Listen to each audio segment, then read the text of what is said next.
অবশ্যই কান্না করেছি, কান্না করি না এটা বললে ভুল হবে। চোখের পানি একাধিকবার পড়েছে, আর হৃদয়ের চোখের পানি প্রতিনিয়তই ক্ষরণ হতো, কারণ হৃদয়টা তো কাউকে দেখাতে পারতাম না। দিন শেষে তো শিল্পী মানুষ, মনে হতো যে কারো কোনো অন্যায় করলাম না, কারো কোনো অন্যায়ের চিন্তাও মাথায় নিলাম না, তারপরেও আমাকে কাঁদতে হচ্ছে। তবে যতটা পারছি, আল্লাহ পাক সহায়ক, যতটা পারছি নিজের চোখ থেকে, এবং দৃশ্যমান পানিগুলো খুব কম পড়েছে, কিন্তু হৃদয়ের যে অশ্রু সেটা প্রচুর পরিমাণে পড়েছে, এবং সেটা কাউকে আসলে বুঝাইতেও পারবো না। আমি সবসময়ই সব থেকে বেশি মিস করে মাকে। আমার মাকে আমি প্রচণ্ড আকারে মিস করেছি। আমার একমাত্র সন্তান, আমার পৃথিবী বলে তাকে, যাকে আমি আখ্যায়িত করি।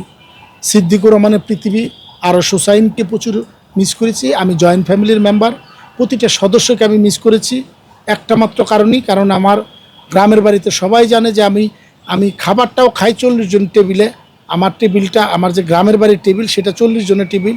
আমি 27 জন ফ্যামিলি মেম্বার হোল্ড করি আমার পরিবারে, এবং প্রতিটা মানুষ আমরা জয়েন্ট ফ্যামিলিতে।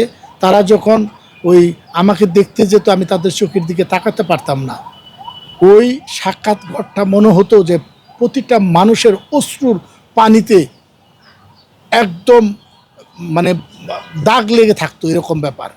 কারণ অশ্রুর পানি তো দেখা যায় না, দাগটা আমি ওই রূপ করতে বলছি যে এত মানুষের চোখের পানি ওখানে পড়ছে, সেটা আলাদাভাবে পড়লে মনে হয় অনেক পরিমাণে অনেক বেশি হতো। আমারটা না শুধু আমার, তারপরে ওখানে গিয়ে ভালো লাগতো। যখন আমি সাক্ষাৎ রুমে যেতাম, তখন দেখা যেত আমার ভক্ত আশিকান যারা বলতো এই সিদ্দিক ভাই আছে দেখো না, কানতো আর কান্না করতো, তার পরিবারকে দেখাইতো সিদ্দিক ভাই আছে দেখো না, ওই যে উনি ওনার পরিবার। আমার পরিবারের সাথে কথা বলা বাদ দিয়ে আমি তাদের পরিবারের সাথে কথা বলতাম। আমি চাইতাম যে আমার দ্বারাই যদি একটা মানুষ একটু ভালো থাকে, তাইলে আমি নিজেকে সার্থক মনে করতে পারবো।